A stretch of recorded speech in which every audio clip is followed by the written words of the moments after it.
Welcome to Commerce Axis. Commerce Axis में आप सभी लोगों का स्वागत है। आज हम लोग अपने टैक्स की 7th क्लास करने वाले हैं। आज हम लोग देखेंगे किस तरीके से हमारे कैपिटल गेन्स होते हैं, कहाँ कहाँ हमें एग्जम्पशंस मिलती हैं। और कैपिटल गेन्स हम लोग एलटीसीजी जो कि हमारे long term capital gains and STCG जिसको हम लोग शॉर्ट टर्म कैपिटल गेन्स के नाम से भी जानते हैं, इनमें क्या क्या डिफरेंस होते हैं और इनका जो टैक्स रेट है वो क्या क्या लगेगा। ईजी है टॉपिक थोड़ा, लेकिन बड़ा है, पर हम लोग क्या करेंगे बेटा, ईजी करके अच्छे से पढ़ेंगे। ठीक है। तो जो कोई भी बच्चे आज हमारे साथ में पहली क्लास है उनकी, तो बेटा हमने अपनी 6 क्लासेस इनकम टैक्स की कंप्लीट कर चुके हैं। तो आप प्रीवियस वाली वीडियोस जाके देख सकते हैं, उसमें आपको सारा का सारा मटेरियल मिल जाएगा। ठीक है, आपको घबराने की जरूरत नहीं है। नहीं समझ में आता कोई बात नहीं, नीचे कमेंट करो, पूछ लो। ठीक है बेटा। ये टैक्सेशन की क्लास कौन सी है? 7th क्लास है। 7th क्लास पे डायरेक्ट जंप नहीं करना। अगर हो सके तो ये वाली क्लास देख लो, कोई बात नहीं, देखना चाहो तो देख लो। बाकी प्रीवियस वाली क्लासेस को देखो तो ज्यादा चीजें समझ में आएंगी, क्योंकि हमने उसमें बहुत सारी चीजें समझा रखी है। तो सबसे पहले हमारा क्या आता है बेटा, चलो ठीक है, इससे पहले कुछ बातें बता दूं आपको।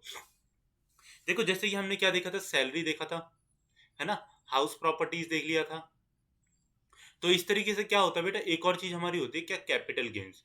मतलब कि ऐसे गेन्स हमारे, हाँ, ऐसे हमारे गेन्स जो कि कैसे हैं, कैपिटल नेचर के। अब कैपिटल नेचर का मतलब क्या होता है? कैपिटल नेचर, अच्छा इसमें पीजीबीपी भी दे चुके हैं ना। हाँ, एक बच्चा पूछे सर पीजीबीपी आएगा क्या? बेटा पीजीबीपी जरूर आएगा। देखो क्या बोला हुआ आपके सिलेबस में, आपके सिलेबस में बोला हुआ है कि बेसिक्स ऑफ इनकम टैक्स। ठीक है, बेसिस ऑफ इनकम टैक्स अगर बोल दिया तो बेटा ये सारी की सारी बेसिक्स में ही आती है। कौन सी? एक तो हमारे 5 हेड्स जो होते हैं। ठीक है, हमारे 5 हेड्स जो होते हैं, 1, 2, 3, 4 ये, और 5 जो होगा, जो मैं कल आपको पढ़ाऊंगा, अदर सोर्सेज जो है इनकम के। ठीक है, वो जो है हमारे 5 हेड्स आएंगे। और फिर उसके अंदर से टीडीएस बोलता है, डिफरेंट डिफरेंट फॉर्म्स बोलते हैं, तो वो सब कुछ हम लोग आगे पढ़ेंगे। ठीक है, तो ये नहीं सोचना कि ये आएगा ये नहीं आएगा, जो सर पढ़ा रहे हैं क्या चीज आएगी। बेटा वो चीज इंपॉर्टेंट है, इसीलिए मैं आपको पढ़ा रहा हूँ। ठीक है, क्वेश्चन क्योंकि आया हुआ था अदर सोर्सेज से। अदर सोर्सेज कहीं पे भी इनकम, कल मैंने प्रीवियस ईयर का क्वेश्चन करवाया हुआ, तो उसमें आया हुआ था कि उसमें विनिंग लॉटरी के ऊपर कितना टैक्स लगता है, वो पूछा हुआ था। ठीक है, तो कैपिटल गेन्स, आज हम कैपिटल गेन्स की बात करने वाले हैं। क्लास पे आ जाते हैं फिर से। तो कैपिटल गेन्स में देखो बेटा क्या होता है कि आपके तो हो गए 5 हेड्स हो गए। तो आज हम लोग जो पढ़ने वाले हैं वो है कैपिटल गेन्स की। कैपिटल गेन्स कैसे होता है, एलटीसीजी और एसटीसीजी में क्या फर्क, क्या होते हैं दोनों में। ठीक है, क्या दोनों मतलब कि 12 मंथ के ड्यूरेशन के लिए ही होते हैं, या उससे भी ज्यादा ड्यूरेशन का होता है इनका टाइम ड्यूरेशन। तो देखो, आपने कोई भी एसेट को खरीदा, आपका कोई भी एसेट है, हाँ, उसको आपने खरीदा। आपने क्या किया, आप कोई मतलब उसकी, उसमें कोई बिजनेस नहीं कर रहे हो, है ना। अगर आप कोई भी मतलब रॉ मटेरियल खरीदते हो, आपके लिए तो वो रॉ मटेरियल कहलाएगा, फिर वो एसेट नहीं होगा। या फिर होगा तो आपका करंट एसेट होगा। तो जैसा आपने कोई मानो कि एसेट खरीदा, कैसा, जिसमें आप डील नहीं करते हो। ठीक है, आप डील नहीं करते। अगर आप उसमें डील करते हो बेटा, तो फिर वो आपका किसमें, गेन्स एंड प्रॉफिट्स में, बिजनेस में चले जाएगा। ठीक है, गेन्स एंड प्रॉफिट में चले जाएगा, अगर आप उसमें क्या कर रहे हो बेटा, डील कर रहे हो तो। ठीक है, लेकिन आप इस वाले केस में क्या करते हो, उसमें डील नहीं करते हो। तो अगर आपने वाला कोई भी एसेट खरीदा, उसको क्या किया बेटा, आगे फर्दर सेल कर दिया। जैसे मानो कि आपने कोई लैंड ही खरीद रखी थी। आज आपने लैंड खरीदी 1 लाख की, और आफ्टर 10 ईयर्स आपने क्या किया बेटा, उसको सेल कर दिया। ठीक है, 10 ईयर्स जब आपने सेल किया बेटा, तो उसकी कीमत होगी मान लो कि 20 लाख रुपए। ठीक है, क्योंकि लैंड की कीमत तो बढ़ जाती है ना इतनी। तो 20 लाख रुपए होगी। अब इस वाले केस में जब आपको तो इनकम हुई है ना। आपको बेटा क्या हुई है, इनकम तो हुई है, 1 लाख से आपकी 20 लाख रुपए होगी। इसका मतलब ये है कि आपको 19 लाख रुपए का फायदा हुआ है।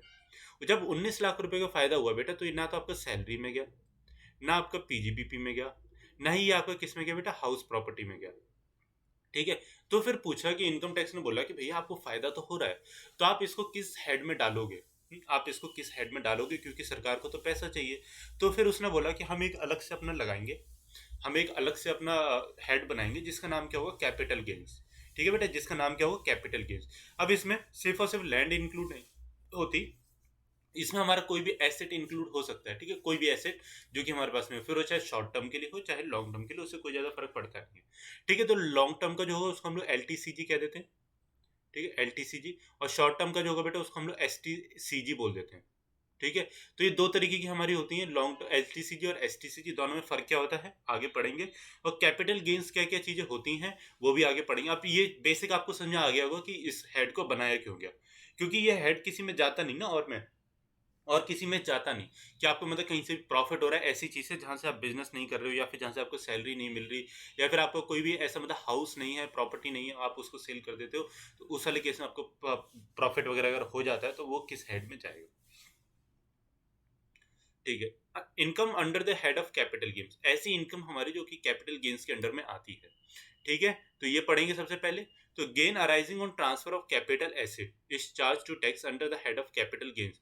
कोई भी ऐसा गेन, कोई भी बेटा ऐसा गेन जो आपको किसी कैपिटल एसेट के ट्रांसफर से अराइज हो रहा है, ठीक है। इस चीज को नोट डाउन कर लो, बहुत ज्यादा अच्छी डेफिनेशन है, इंपॉर्टेंट वाली, कि गेन अराइजिंग, क्या हो गया इसमें, gain arising of capital gains, ठीक है। इस चीज को नोट डाउन कर लो इतना इतना।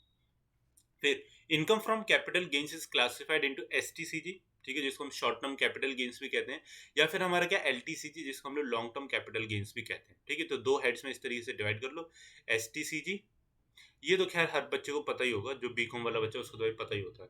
In this part you can gain knowledge about, ठीक है। तो अब हम लोग जो आगे पढ़ने वाले बेटा, उसमें हम लोग किसके ऊपर, provisions relating to tax on long term capital gains और and short term capital gains के ऊपर पढ़ने वाले, ठीक है। चलो, तो मीनिंग ऑफ कैपिटल गेन्स में देखो क्या कहता है, प्रॉफिट और gains arising from transfer of capital assets called capital gains, ठीक है, and a charge to tax under the head of capital gains. तो कोई भी अगर आपको प्रॉफिट या गेन हो रहा है, ठीक है, अगर आपको लॉस हो रहा है बेटा, उस वाले केस में आपके ऊपर इनकम टैक्स नहीं लगाएगा टैक्स, क्योंकि उसके अंदर भी तो दिल है ना, वो भी तो भैया इंसान ही है, इंसानों की बॉडी है, ठीक है। तो क्या कहता है कि आपके ऊपर तभी टैक्स लगेगा और तभी आपके ऊपर टैक्स कैलकुलेट होगा जब आपको क्या हो रहा है बेटा, प्रॉफिट एंड गेन्स हो रहा है। पूंजीगत संपत्ति के हस्तांतरण से उत्पन्न होने वाले लाभ या लाभ को पूंजीगत लाभ कहा जाता है और पूंजीगत लाभ मद के तहत कर लगाया जाता है। अब क्या आता है बेटा, मीनिंग ऑफ कैपिटल एसेट। देखो क्या बोला था ऊपर, इसमें आपसे बोला था ना कि जब भी कोई गेन अराइज होगा तो किससे होगा बेटा, कैपिटल एसेट से अराइज होगा। कैपिटल एसेट के ट्रांसफर से या फिर कैपिटल एसेट को जब हमने बेचा या खरीदा तो उस बेचेंगे तभी होगा बेटा गेन, तो खरीदने पे तो गेन होता ही नहीं, ठीक है। तो बेचा आपने तब गेन हुआ। तो अब कैपिटल एसेट होता क्या है, कैपिटल एसेट का मतलब क्या है कि हम लोग किस हिसाब से उसके अंदर टैक्स लगाएंगे और हमारे किस किस चीज के ऊपर टैक्स लगता है, मतलब हम लोग कैपिटल एसेट को मेनली देखेंगे। तो इस चीज को ध्यान से देखना है, ठीक है। any kind of property held by an assessee, whether or not connected with profession or business of profession of the assessee, ठीक है। कोई भी ऐसी प्रॉपर्टी, कोई भी ऐसी संपत्ति, जिसको अगर हम हिंदी में बोले तो संपत्ति, जो कि किसी भी पर्सन की क्या है, पर्सन से रिलेट करती है, ठीक है। वो पर्सन कौन भाई, असेसी है, भले ही वो उसके बिजनेस से हो या प्रोफेशन से नहीं हो, ठीक है, इससे कोई फर्क नहीं पड़ता। किसी निर्धारिता द्वारा धारित किसी भी प्रकार की संपत्ति, चाहे वो निर्धारिता के व्यवसाय या पेशे से जुड़ी हो या नहीं हो, ठीक है, वो उसकी पर्सनल प्रॉपर्टी भी हो सकती है। इस चीज को ध्यान में रखना बेटा,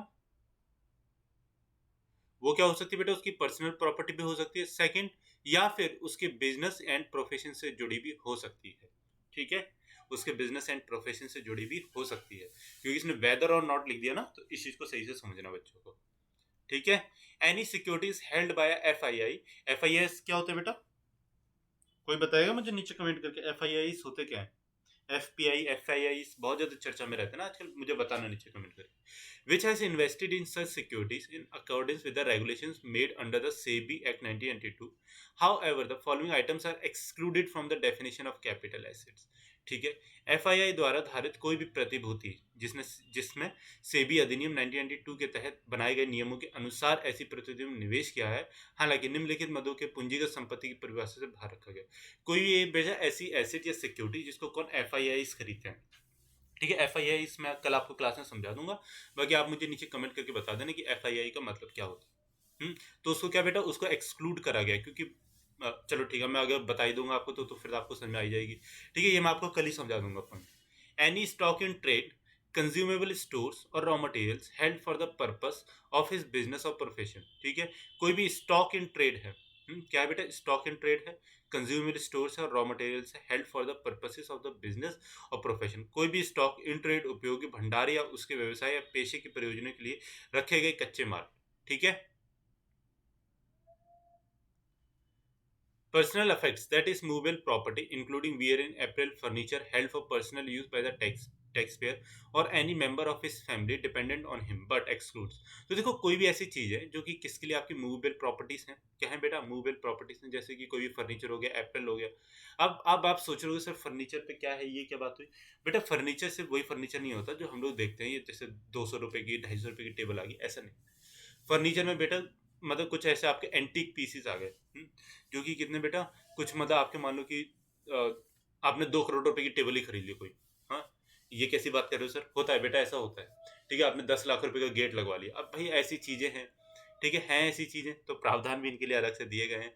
तो देखो किन-किन चीज़ों पे नहीं लगता, किसी-किसी चीज़ों को क्या किया जाता है बेटा, एक्सक्लूड किया जाता है। जैसे ज्वेलरी हो गया, आर्कियोलॉजिकल कलेक्शंस हो गए, ड्राइंग्स हो गया, पेंटिंग्स हो गए, स्कल्पचर्स हो गए, एनी वर्क ऑफ आर्ट हो गया। ठीक है, तो ये 6 चीज़ें हैं। ठीक है, इनको नोट डाउन कर लो कि और इनके अंडर में भी बहुत सारी चीज़ें होती हैं, पर आपको उनकी इतनी डीप में जाने की ज़रूरत नहीं है। ठीक है, बेटा इतनी डीप में जाने की ज़रूरत नहीं है, क्योंकि प्रीवियस ईयर में क्वेश्चंस ऐसे नहीं पूछे जाते। ठीक है, जो भी पूछा जाएगा आपसे ऊपर ही ऊपर पूछ लिया जाएगा कि ये ऐसे है, तो इसमें क्या होगा, उसमें क्या होगा। ठीक है बेटा? एक और चीज़ भी है, देखो क्या होता है ना, इसमें आपको 2 चीज़ें बोली जाती हैं। क्या? चलो पहले खत्म कर देते हैं, फिर बताता हूँ। Agriculture land in India. ठीक है, एग्रीकल्चर लैंड इन इंडिया होगा, not being a land is situated. ठीक है, लेकिन वो लैंड बेटा कहाँ पे सिचुएट नहीं होनी चाहिए? With in a जुडिक्शन of municipality, municipality में नहीं आनी चाहिए, नोटिफाइड एरिया कमेटी में नहीं आनी चाहिए, टाउन एरिया में नहीं आनी चाहिए, कंटेनमेंट बोर्ड में नहीं आनी चाहिए। ठीक है, और जिसकी पॉपुलेशन बेटा कितने से कम नहीं होनी चाहिए? 10,000 रुपये से कम नहीं होनी चाहिए। ठीक है, तो इसको हम लोग क्या मानेंगे? इसको हम लोग एग्रीकल्चर लैंड नहीं मानेंगे, अगर कोई भी इस वाली चीज में आती है तो। अब क्या आता है, with in a range of following distance measure. ठीक है, अब अलग अलग वो दिए गए हैं एग्रीकल्चर लैंड के लिए। Not being more than 2 kilometre if population of such area is more than 10,000 but not exceeding 1 lakh. ठीक है, if not being more than 6 kilometre if a population of then area is 1 lakh but not exceeding 10।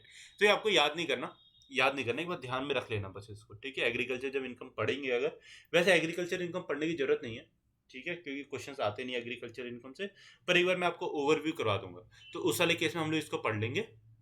बाकी आप इसको एक बार ध्यान में रख लो। ठीक है, कि मतलब 8 किलोमीटर से ज़्यादा नहीं होनी चाहिए, जब उसके एरिया, जब उसकी पॉपुलेशन कितनी हो, तो 10 लाख से ज़्यादा हो। ठीक है, अब देखो, अब ये वाली एक बहुत ज़्यादा अच्छी सी एक बात कहता है, क्या कहता है, the property being capital asset may और may not be connected with the business और profession of the tax payer. ठीक है, जो कि ऊपर बात बोली गई थी कि आपका कोई भी एसेट है कैपिटल एसेट का, जरूरी नहीं है कि वो आपके किसके लिए, बिजनेस के लिए यूज होता हो या फिर नहीं होता हो। ठीक है, बिजनेस या प्रोफेशन के लिए यूज हो रहा है या नहीं हो रहा, उससे कोई फर्क नहीं पड़ता, पर अगर आप उसको सेल करके प्रॉफिट कमाते हो, तो उस वाले केस में बेटा कैपिटल गेन्स में जाएगा। जैसे इसका एग्जांपल क्या है, bus use to carry passenger by a person engaged in the business of passenger transport will be his capital asset. कोई भी बस है जो कि कैरी करने के लिए, किसको, पैसेंजर्स को इधर उधर ले जाने के लिए, जैसे आप देखते भी होंगे कि रोड पे बस चलती है प्राइवेट वाली। ठीक है, वाली जो बसें हैं, अब आप उसको क्या, उसको आप क्या मानोगे, भले वो आपने कहीं मतलब रजिस्टर रजिस्टर नहीं करवा रखे वैसे के, लेकिन तब भी बेटा वो आपकी क्या मानी जाएगी, वो आपकी कैपिटल एसेट ही मानी जाएगी। ठीक है, पूंजीगत संपत्ति होने के नाते संपत्ति करदाता के व्यवसाय से, पेशे से जुड़ी हो भी सकती है और नहीं भी। ठीक है, उदाहरण के तौर पर यात्री परिवहन के व्यवसाय में लगे व्यक्ति द्वारा यात्री को ले जाने वाले के लिए उपयोग की जाने वाली बस उसकी पूंजीगत संपत्ति होगी। तो बेटा क्या होगी, उसको कैपिटल एसेट होगी। कैपिटल एसेट को हम लोग पूंजीगत संपत्ति हिंदी में कहते हैं। ठीक है, अब ये क्या कहता है, any securities held bye foreign institutional investors. अब तो FIIC आई है फुल फॉर्म, हाँ, which has invested in such securities in accordance with the regulations made under the SEBI till 1992 will always be treated as capital asset. Hence, the such securities cannot be treated as stock in trade. तो कोई भी हमारी ऐसी कोई भी security है बेटा, जो ये अभी ऊपर बताई था आपको, क्या होगा, वो कैपिटल एसेट में हम लोग उसको इंक्लूड करेंगे, ना कि उसको स्टॉक इन ट्रेड में रखेंगे। कब? जब वो कोई फॉरेन इंस्टीट्यूशन इन्वेस्टर कर रहा है। ठीक है, कौन कर रहा है बेटा, फॉरेन इंस्टीट्यूशनल इन्वेस्टर कर रहा है। अगर कोई इंडियन कर रहा है, ठीक है, तो उस वाले केस में वो चीज नहीं मानी जाएगी। उस वाले केस में हम लोग उसको कैपिटल एसेट नहीं, आगे पढ़ेंगे किस तरीके से माना जाता है। ठीक है, ये चीज क्लियर है। क्वेश्चन इससे बन सकता है ना कि आपका फॉरेन इंस्टीट्यूशन इन्वेस्टर है और उसने क्या किया बेटा, उसने कोई भी सिक्योरिटीज खरीद के रखी हुई हैं। ठीक है, अकॉर्डिंग टू सेबी वेबी जो कुछ भी लिखा हुआ, पूरी पूरी डेफिनेशन दे दी, और फिर आपसे पूछा क्या वो कैपिटल एसेट है, क्या वो लॉन्ग टर्म एसेट है, क्या वो क्या है, क्या वो सैलरीज में आएगा, अदर सोर्सेज में आएगा, अगर वो सेल करके उसके ऊपर गेन कमाता है तो बेटा याद रखना है वो किस में आएगा, वो हमारा जाएगा कैपिटल एसेट में। ठीक है, पूंजीगत संपत्ति में जाएगा।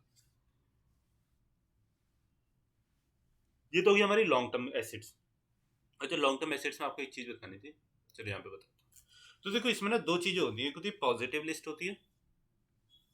कभी अगर क्वेश्चन में आ जाए कि भाई पॉजिटिव लिस्ट क्या होती है और नेगेटिव लिस्ट क्या होती है।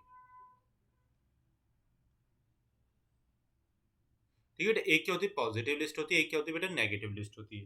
ठीक है, तो पॉजिटिव लिस्ट में हम लोग वो सारे के सारे एसेट्स को डाल देते हैं, कौन सा ले, जैसे कि मूवेबल, इमूवेबल। ठीक है, लिख लो, एक मिनट।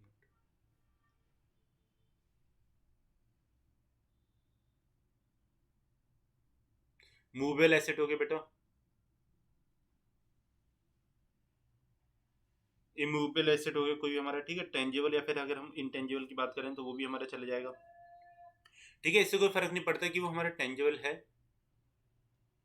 या फिर इनटेंजिबल है, ठीक है। ये सारे के सारे बेटा किस में जाते हैं हमारे, ये सारे के सारे हमारे जाते हैं पॉजिटिव में, ठीक है। ये ऊपर वाला टेंजिबल है, नीचे वाला क्या है बेटा, इनटेंजिबल। अगर हम बात करें बेटा किसकी, नेगेटिव लिस्ट की, ठीक है। तो नेगेटिव लिस्ट में देखो क्या क्या जाते हैं, जैसे कि स्टॉक इन ट्रेड हो गया, इनके ऊपर क्या होता है, इनके ऊपर इनकम टैक्स नहीं लगता, ठीक है, under this head. Stock in trade हो गया, कोई भी आपकी क्या है पर्सनल इफेक्ट्स, मतलब कोई भी आपका एग्रीकल्चर इनकम होगी, ओ सॉरी एग्रीकल्चर लैंड हो गई, ठीक है। स्टॉक इन ट्रेड हो गया, एग्रीकल्चर लैंड हो गई, हाँ। और कोई भी हमारा कोई भी ऐसी चीज जो कि क्या है, कोई भी हमारे गोल्ड बॉन्ड्स हो गए या फिर स्पेशल बियरर बॉन्ड्स हो गए, ठीक है, जो कि गवर्नमेंट ऑफ इंडिया ने क्या कर रखा है, उनको बोला कि ठीक है भैया आपके हम लोग टैक्स नहीं लगाएंगे, ठीक है। कोई भी स्पेसिफिक बॉन्ड्स हो गए, बॉन्ड्स कैसे रहेंगे बेटा, स्पेसिफिक वाले रहेंगे, कौन से, जो गवर्नमेंट ऑफ इंडिया जिनको डिसाइड करती है वो वाले, ठीक है। स्टॉक इन ट्रेड बेटा क्या होता है, कैपिटल नहीं होती, ठीक है। इस चीज को ध्यान में रखना, कैपिटल गेन इसमें नहीं माना जाएगा। तो ये हमारे तीन चार ऐसी चीजें हैं, और इनके ऊपर क्या होगा, इनको हम लोग क्या मानेंगे, इनको हम लोग लॉन्ग टर्म, मतलब इनको हम लोग कैपिटल एसेट मानेंगे, यही लिखने में, लॉन्ग टर्म में लिखने की जरूरत नहीं है। इनको हम लोग कैपिटल एसेट मानेंगे और इनको नहीं मानेंगे, ठीक है। ये चीज नोट डाउन कर लेना। पॉजिटिव लिस्ट, नेगेटिव लिस्ट मतलब जो कैपिटल एसेट नहीं है, पॉजिटिव लिस्ट जो कि कैपिटल एसेट है, टेंजिबल, इंटेंजिबल, मूवेबल, इमूवेबल, मतलब इसमें हर तरीके के एसेट को इंक्लूड कर लिया जाता है, ठीक है। अब हम लोग किसमें मूव करने वाले थे, short term capital assets. Any capital asset held by the tax payer for a period of not more than 36 months immediately preceding the date of its transfer will be treated as short term capital assets। ठीक, कितना बेटा, 36 महीने, 36 महीने का time कितना होता है बेटा, 3 साल, ठीक है। नोट डाउन कर लो। अगर कोई भी एसेट आपके पास में कितना, 3 साल से कम के लिए है, कौन सा, कैपिटल एसेट, ठीक है। कोई भी कैपिटल एसेट अगर आपके पास में क्या है बेटा, 3 साल से कम के लिए है, तो उसको हम लोग क्या मानेंगे, उसको हम लोग शॉर्ट टर्म मानेंगे, ठीक है। मतलब उसको हम लोग कंज्यूम करने with in three month 3 years, sorry, ठीक है, विद इन 3 ईयर्स हम क्या करें बेटा, उसको कंज्यूम कर लें, तो वो क्या माना जाएगा, हमारा शॉर्ट टर्म कैपिटल एसेट्स माने जाएंगे, ठीक है। अगर उससे एक्सीड कर जाता है, मतलब कि 3 ईयर से अगर प्लस हो जाता है बेटा, तो वो हमारा किस में जाएगा, तो वो हमारा लॉन्ग टर्म कैपिटल एसेट बन जाता है, ठीक है। ये चीज को ऊपर लिखना, ताकि जितनी बार भी अपने नोट्स को रिवाइज करो उतनी बार ये चीज ध्यान में आए, ठीक है। तो कभी भी क्वेश्चन में आपसे पूछ रहा है, पर इसके अंदर एक अपवाद भी है, वो मैं आपको बताऊंगा कि शेयर्स में किस तरीके से माना जाता है। करदाता द्वारा इसके हस्तांतरण की तारीख से तुरंत पहले 36 महीने से अधिक की अवधि के लिए रखी गई कोई भी पूंजीगत संपत्ति को अल्पकालिक पूंजीगत संपत्ति के रूप में माना जाएगा, ठीक है। शॉर्ट टर्म को हम लोग अल्पकालिक भी कहते हैं, हिंदी में अगर बोलेंगे तो उसको अल्पकालिक कहा जाएगा, ठीक है।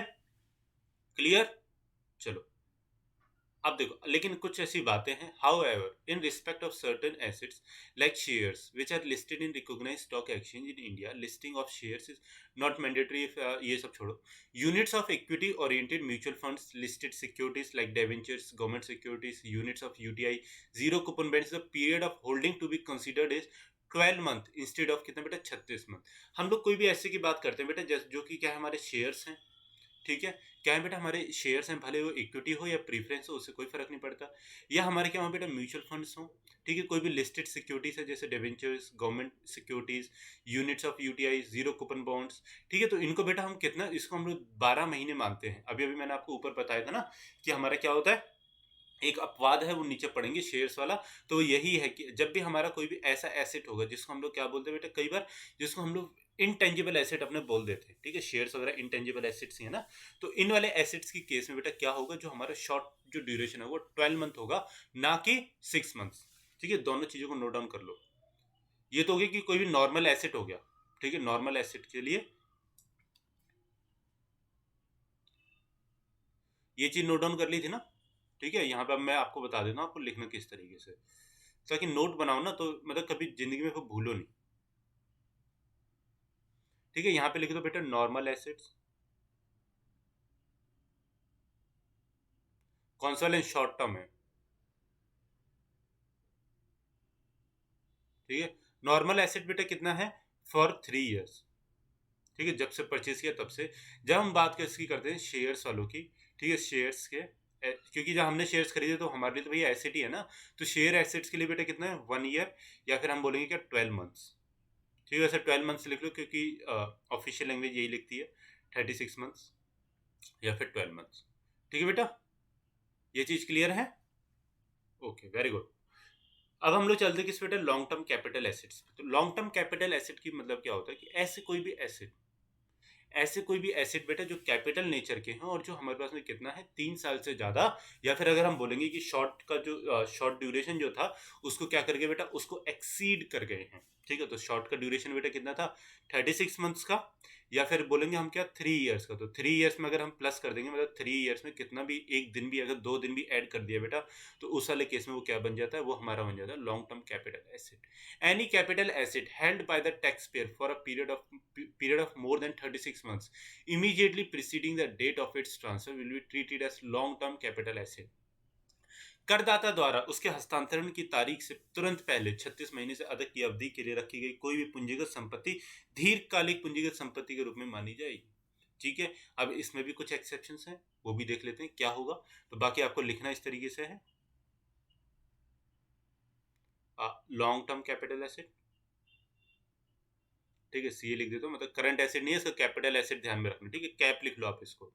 लेकिन क्या बोलता है बेटा, बोलता है कि however in respect of certain assets like shares which are listed in recognise, वही सब बातें हैं, units of equity oriented units of UTI, the period of holding to be considered is 12 months instead of 36 months.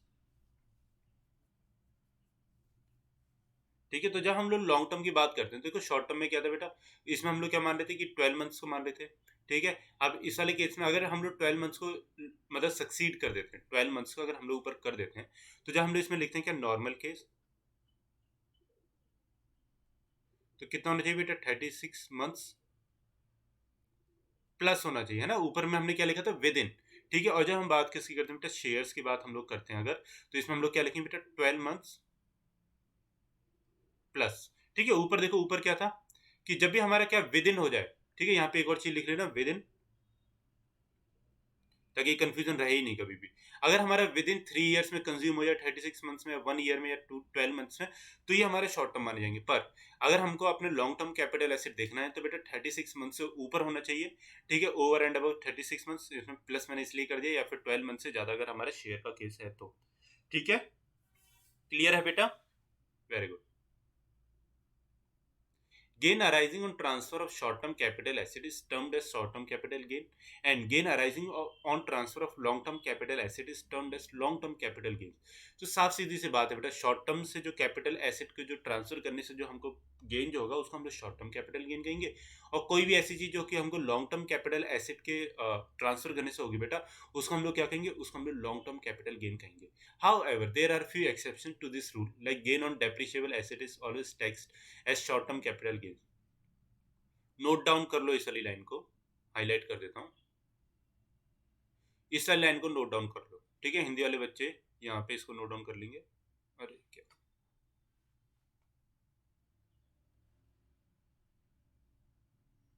ठीक है बेटा, इस चीज को नोट डाउन कर लो, बहुत ज्यादा इंपॉर्टेंट है ये चीज, कि जब पूछ ली जाए कभी क्वेश्चन में, तो मेरे स्टूडेंट्स क्या करेंगे बेटा, आंसर दे देंगे। ठीक है, अब कोई कंफ्यूजन तो नहीं बेटा? अच्छा, मैं अब कुछ क्वेश्चंस पूछ रहा हूँ, मुझे क्वेश्चंस के आंसर चाहिए नीचे। ठीक है, अब आपको ऊपर वाली चीज़ अगर समझ में आ गई होगी, तो मुझे बताना कि नीचे पेज खाली। ठीक है, जो अभी जब पेज खाली आएगा तो मैं आपसे क्वेश्चन पूछ लूंगा। अब क्या आता है बेटा, कैपिटल गेन्स टैक्सेशन, मतलब कि कैपिटल गेन्स के ऊपर टैक्सेशन कैसे लगता है। अगर हम बात किसकी करते हैं बेटा, इक्विटी ओरिएंटेड स्कीम्स की। ठीक है, इक्विटी ओरिएंटेड स्कीम्स वही वाली होगी जो कि हमने ऊपर पढ़ी थी अभी। ठीक है, शॉर्ट टर्म के लिए 12 मंथ्स और लॉन्ग टर्म के लिए 12 मंथ से ऊपर वाले। हाँ, तो उस वाले केस में बेटा हमको कितना प्रॉफिट लगता है, तो सॉरी टैक्स कितना लगेगा।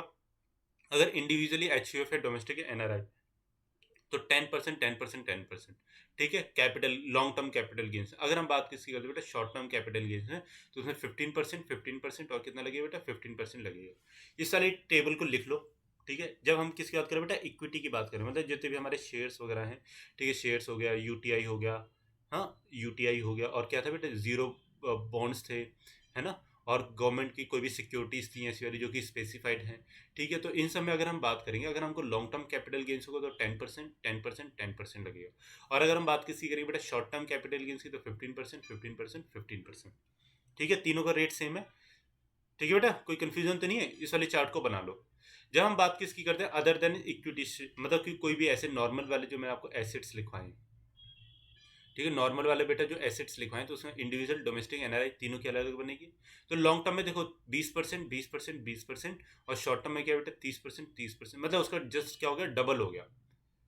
जस्ट क्या हो गया बेटा, डबल हो गया ऊपर वाले का। ठीक है, तो आप मुझे एक बात बताओ कि कौन सा ले एसेट इसमें से लॉन्ग टर्म एसेट होगा। अब मैं आपको एग्जांपल्स दे रहा हूँ यहाँ पे लिख के। ठीक है, कौन सा ले एसेट इसमें से लॉन्ग टर्म एसेट माने जाएंगे, कौन सा ले शॉर्ट टर्म माने जाएंगे।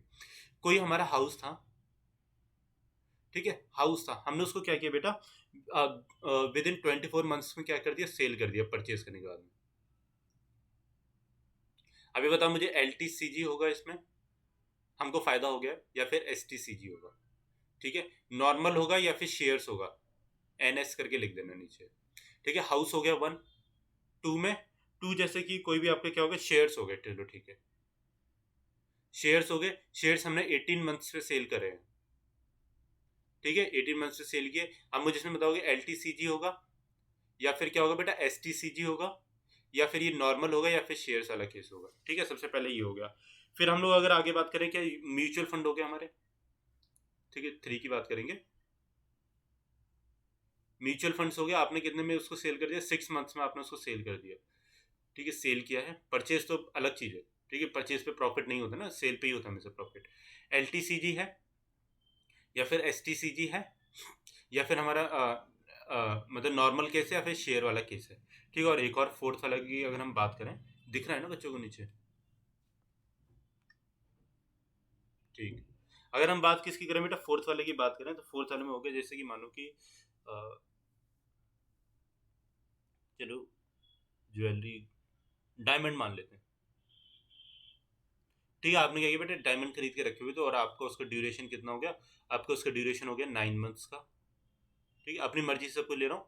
आपने उसको क्या किया, सेल किया, एल टी सी जी था, या फिर एस टी सी जी होगा, नॉर्मल वाला केस होगा, या फिर शेयर वाला केस होगा। चारों का मुझे बच्चे बता देंगे आंसर। ठीक है, अच्छे से देना है कि मैं जब पढ़ूँ तो मुझे समझ में आ जाए। हाँ, ऐसे नहीं देना कि उल्टा सीधा से कुछ भी लिख दिया कि मुझे समझ में आ ही नहीं रहा फिर। ठीक है, अच्छे से देना है इसका आंसर, और सारे बच्चे देंगे बेटा आंसर, पता लग जाएगा मुझे कि जो मैंने पढ़ाया वो आपको समझ में आया या नहीं आया। ठीक है, आप देखो इसमें एक स्पेशल बात ये कही गई है इस वाले रूल में कि डिडक्शंस अंडर सेक्शन 80C और 80U और एंड LTCG। ठीक है, तो कोई भी डिडक्शन नहीं मिलती 80C या 80U के अंडर में लॉन्ग टर्म कैपिटल गेन्स पे, पर इसके अंदर अपनी कुछ डिडक्शंस होती हैं, वो अभी हम आपको पढ़ा देंगे। ठीक है, कुछ अपनी एग्जाम्पशंस देता है इनकम टैक्स आपको, तो वो पढ़ेंगे अभी सेक्शन 54 में, वो डिसाइड देखते हैं आगे क्या क्या होती हैं। तो ऐसे सेक्शन 54 क्या बोलता है। ठीक है, अभी तक हम लोग ने इतना मतलब विकराल रूप पढ़ा है किसका, इनकम टैक्स का, कि हर चीज़ पे टैक्स आपसे ले लेना, हर चीज़ पे टैक्स ले लेना, किसी भी चीज़ पे नहीं छोड़ना।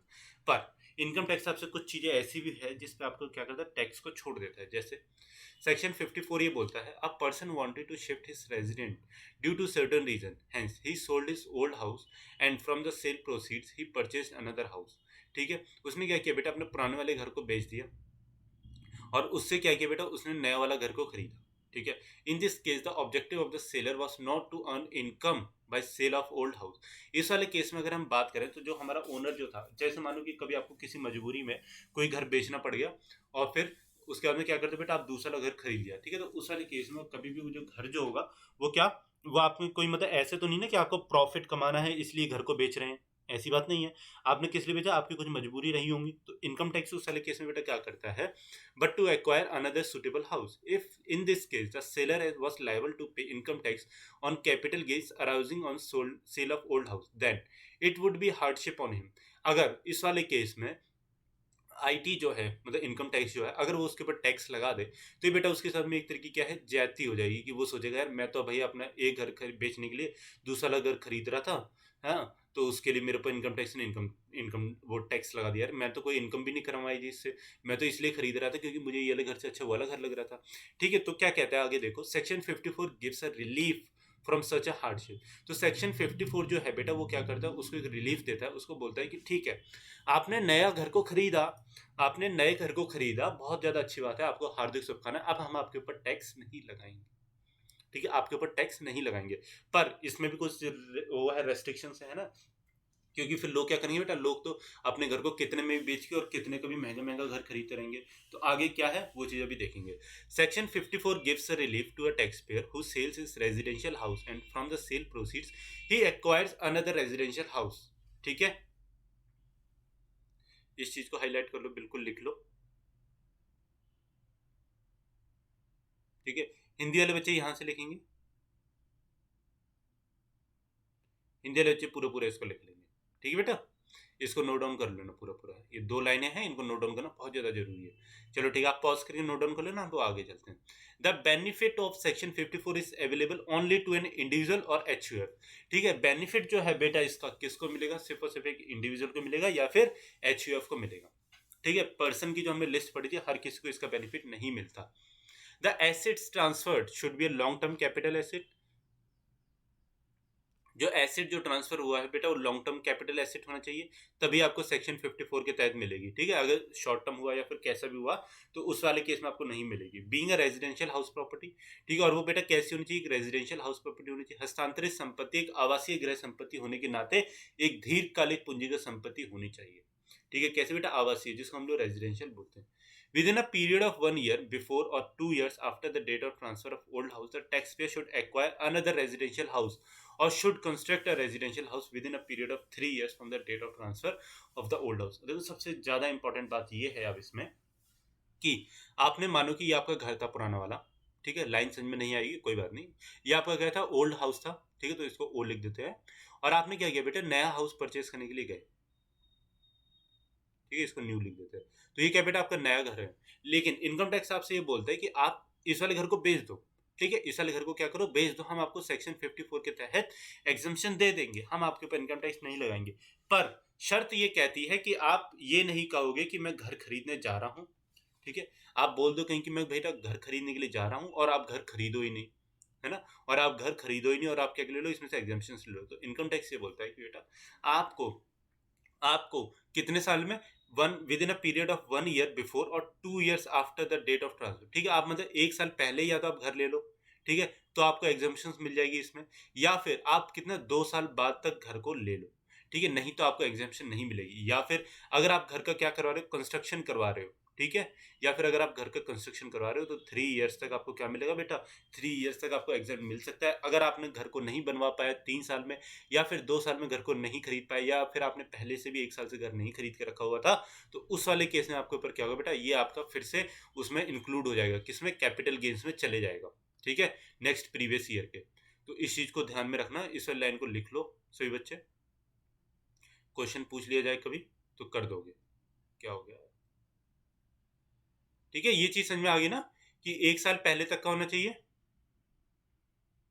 ठीक है, 1 साल पहले तक का होना चाहिए, या फिर आपने मतलब 1 साल पहले से लिया होना चाहिए, या फिर अगर आपने नहीं लिया तो 2 साल के अंदर अंदर खरीद लो, या फिर अगर आप कंस्ट्रक्शन करवा रहे हो तो 3 साल के अंदर अंदर उस घर का कंस्ट्रक्शन पूरा करवा दो, सो दैट कि आपकी जो इनकम जो अराइज हुई है, मतलब गेन जो हुआ है आपको उस वाले घर के बेचने से, उसको हम लोग लॉन्ग टर्म कैपिटल गेन्स में नहीं लेके जाएंगे। ठीक है बेटा, क्लियर है, क्लियर है। ठीक है, अगर कोई डाउट हो तो पूछ लेना। Exception can be claimed only in respect of one residential house property purchased constructed in India. If more than one house is purchased और constructed, then exemption under section 54 will be available in respect of one house only. No exemption can be claimed in respect of house purchased outside India। ठीक है, तो अभी इस वाली line को ध्यान में रखो, इस वाली लाइन का अभी मतलब रूल्स में चेंजेस आ गए हैं, तो ये मैं अभी आपको बता दूंगा आगे।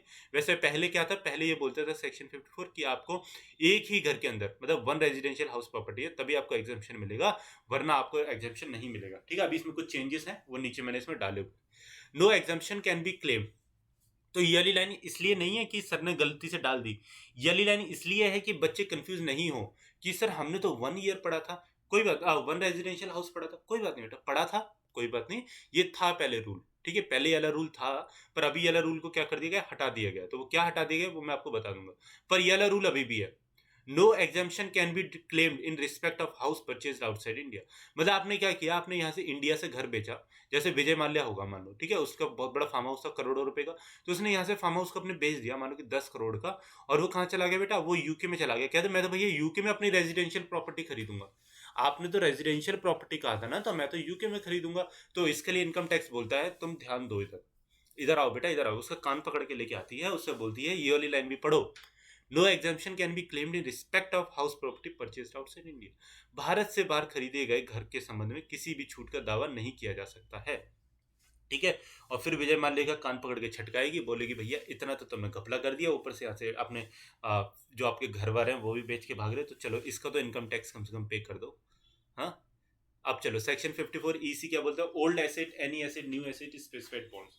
तो देखो इसमें क्या कहता है कि any gains arising from the transfer of any long term capital asset are exempt under section 54 EC if the assessee has within a period of 6 months after the due date of such transfer invested the capital gain in long term specified bonds as notified by the government for a minimum period of 3 years। ये बोलता है, बहुत ही ज्यादा अच्छी सी सुंदर सी बात बोलता है बेटा, कि सेक्शन 54 EC लिख लो इसको, पहली बात तो इसको लिख लो, ठीक है।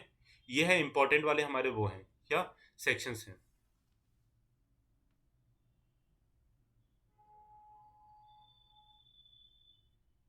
ठीक है। तो क्या बोलता है कि कोई भी अगर आपने को गेन्स हुआ, इस चीज को समझने की इस तरीके से कोशिश करो, ऐसे नहीं समझ में आएगा कोई बात नहीं। मानो कि जैसे आपके पास में कोई भी घर वर था, कुछ भी था, ठीक है, आपने क्या किया बेटा, सेल कर दिया उसको। ये आपका मानो कि सेल हुआ जैसे कि 10 लाख का, ठीक है, कितने का सेल हुआ बेटा, 10 लाख का सेल हुआ। हाँ, तो अब इस वाले केस में आपको कोई भी अगर गेन अराइज होता है, ठीक है, क्या होता है बेटा, गेन अराइज होता है तो इनकम टैक्स भागता हुआ आ रहा हुआ आपके ऊपर कि अब हम इसके ऊपर क्या लेंगे, टैक्स लेंगे। बहुत ज्यादा खुश है इनकम टैक्स, ये मानो कि खुश है, ठीक है, खुश है। फिर क्या होता है, फिर उसके अंदर आप क्या करते हो, आप देख लेते हो कि भैया इनकम टैक्स की नजर है मेरे गेन के ऊपर, ठीक है। आप विद इन 6 मंथ्स, कितना बेटा, विद इन 6 मंथ्स आप भाग के जाके जो भी कुछ आपके यहाँ पे गेन हुआ है, आप इसको क्या करते हो बेटा, इसको आप बॉन्ड्स में जाके इन्वेस्ट कर देते हो, किसमें, लॉन्ग टर्म स्पेसिफाइड बॉन्ड, जो कि गवर्नमेंट के द्वारा क्या है, स्पेसिफाइड है, ठीक है। अब जो इनकम टैक्स यहाँ से भागते हुए जो आ रहा था ना आपके ऊपर टैक्स लगाने के ऊपर, लॉन्ग टर्म गेन्स के ऊपर, अब ये जो टैक्स है इसके ऊपर टैक्स नहीं लगा सकता, ठीक है, इसके ऊपर टैक्स नहीं लगा सकता। अब इस वाले केस में इनकम टैक्स क्या है बेटा, मायूस है, और आप क्या हो बेटा, आप क्या हो, खुश हो, ठीक है। यहाँ पे आप मायूस है कि यार इनकम टैक्स आएगा, टैक्स लगा लेगा, ठीक है। तो इस वाले केस में जो अगर आप कितना, लेकिन 3 इयर्स मिनिमम होना चाहिए, ठीक है। अगर आप 3 ईयर से पहले हटा देते हो तो ये आपका प्रीवियस ईयर में क्या करता है, उसमें आपका काउंट करके आपके ऊपर उसके ऊपर इनकम टैक्स लगा, ओ सॉरी, टैक्स जो है वो लगा देता है, किस पे, आपके लॉन्ग टर्म गेन्स पे, ठीक है। ठीक है बेटा, समझ में आती है चीज। हाँ, तो बस यही वाली चीज ऊपर लाइन में लिख रहा है जो कि मैंने आपको नीचे समझा दी। Gain arising from the transfer of any long term capital asset are exempt under section 54 EC if the assessee has within a period of 6 months after the due date of such transfer invested the capital gain in long term specified bonds as notified by the government for a minimum period of कितना बेटा, 3 years, ठीक है। कम से कम कितना बेटा, 3 years के लिए होना ही चाहिए। और किस में होना चाहिए बेटा, उन बॉन्डों में होना चाहिए जो कि किसने, गवर्नमेंट मतलब भारत सरकार द्वारा क्या हो, अधिसूचित लंबी, मतलब कि उनको भारत सरकार ने क्या किया होना चाहिए, स्पेसिफाई किया होना चाहिए। क्लियर है ये लीजिए। In case of where the long-term specified asset is transferred or converted into money at any time within the period of 3 years, ठीक है। अब इस चीज को भी सुनो, जो चीज मैंने अभी आपको बताई थी। From the date of its acquisition, the amount of capital gain exempt under Section 56 EC shall be deemed to be long-term capital gain of the previous year in which the long-term specified asset is transferred or converted into money, ठीक है। ये चीज समझ आती है बेटा, कि अगर आपने कभी भी मतलब बॉन्ड को तोड़ दिया या फिर आपने 3 ईयर से पहले ही पैसे को निकाल लिया, पहले तो आपने बहुत चालाकी दिखा के कि हमारे ऊपर क्या लगे, हमारे ऊपर वो नहीं लगे, टैक्स नहीं लगे, तो इसके लिए आपने क्या किया, बॉन्ड्स में इन्वेस्ट कर दिया। पर आपने जैसे देखा कि इनकम टैक्स पीछे गया, आपने चालाकी से वो वाले बॉन्ड को तोड़वा दिया, तो इनकम टैक्स दोबारा से भागता हुआ आ जाएगा और आपके ऊपर क्या करेगा, आपकी वाली जो गेन जो होगा उसको स्नैच करके, और उसके ऊपर क्या करेगा बेटा, उसके ऊपर लॉन्ग टर्म गेन के जो टैक्स रेट लगता है वो लगा देगा। कितना, 30% लगेगा ना, oh sorry 20% long term capital gains पे, शॉर्ट टर्म पे कितना, 30% है। क्लियर है। अब बॉन्ड्स होते कौन कौन से जो कि गवर्नमेंट के द्वारा क्या है डिफाइन किए गए, जैसे रूरल इलेक्ट्रिफिकेशन कॉर्पोरेशन लिमिटेड और REC बॉन्ड्स, NHIA बॉन्ड्स मतलब national highway authority of India के bonds, PFC bonds power finance corporation के बॉन्ड्स, ठीक है। IRFC के बॉन्ड क्या है हमारे बेटा, Indian railway finance corporation limited. तो देखो टैक्स से बचने के बहुत सारे तरीके हैं, ठीक है। टैक्स से बचने के बहुत सारे तरीके, इसलिए लोग मतलब अलग अलग लोगों को हायर करते हैं। आप कॉमर्स के स्टूडेंट हो बेटा, बहुत मतलब कॉमर्स के स्टूडेंट एक बहुत वास्ट अपॉर्चुनिटी लेकर चलता है अपने साथ में। गवर्नमेंट जॉब लगे या ना लगे, सुनो मेरी बात, गवर्नमेंट जॉब लगे या ना लगे बेटा, इससे कोई फर्क नहीं पड़ता। अपने सब्जेक्ट में अगर आप मास्टर्स हो, मास्टर्स का मतलब ये नहीं कि आपने MCOM कर ली, मास्टर्स का मतलब ये है कि आप उस सब्जेक्ट में अपने स्पेसिफाइड हो, कि मतलब आप अपने को, आपको इतना अच्छा कर लेते हो सारे सब्जेक्ट में कि आपको कुछ भी आ जाए, आप हर एक चीज़ हैंडल कर लोगे।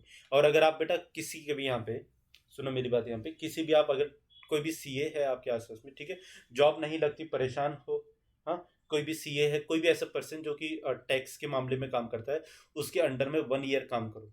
कितना बेटा, 1 साल काम करो, भले ही सैलरी नहीं मिले, भले ही 5,000 रुपये आपको स्टाइपेंड दे या फिर इंटर्नशिप दे 6,000 रुपये दे, 10,000 रुपये दे, उससे कोई फर्क नहीं पड़ता।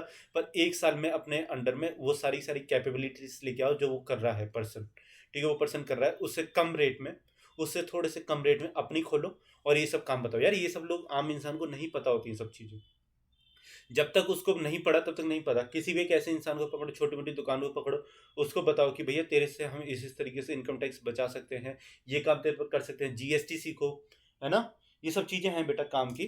अगर आपकी गवर्नमेंट जॉब नहीं भी लगती तो भी आप ये सब चीज़ें कर सकते हो, कोई फर्क नहीं पड़ता उससे, ठीक है। अल्टीमेटली जो बेटा हमारा सोर्स जो होता है वो पैसा कमाना है या फिर सक्सेस पाना है ना। कोई ऐसा गवर्नमेंट जॉब में जाना, प्राइवेट जॉब में जाना, ऐसी कोई मतलब अल्टीमेट गोल तो नहीं है। अल्टीमेट गोल क्या है, सक्सेस पाना, है ना।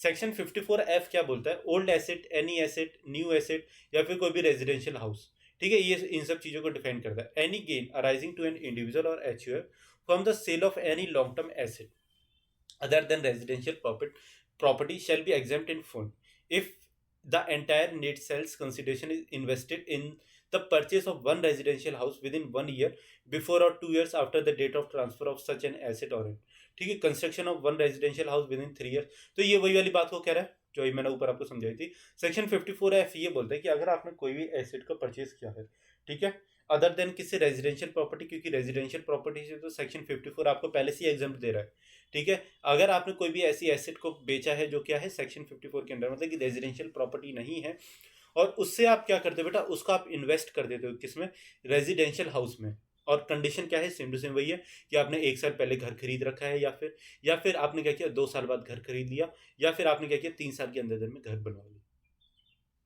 ठीक है।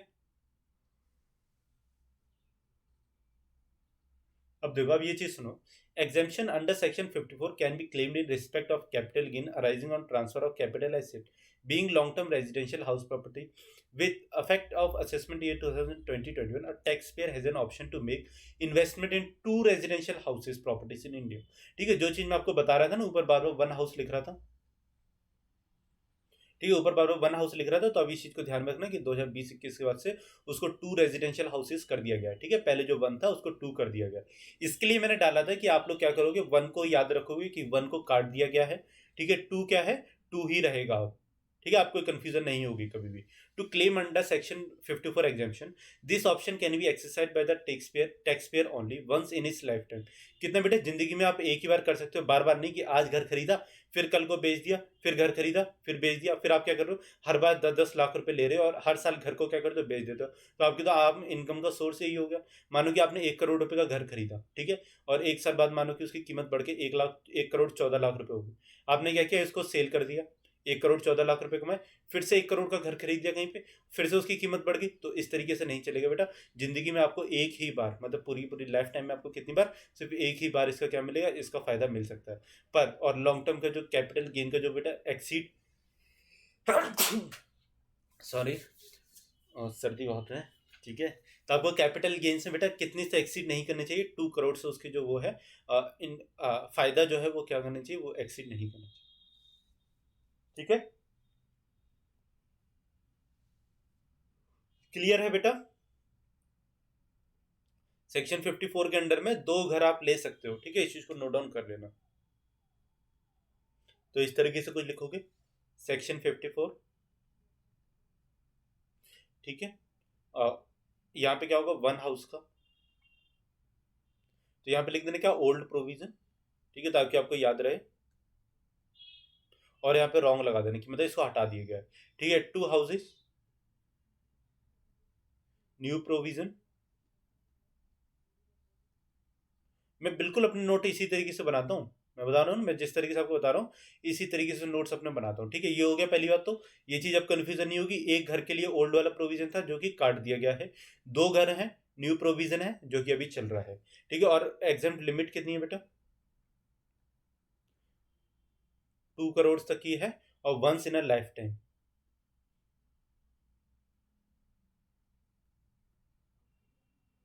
ठीक है। 1.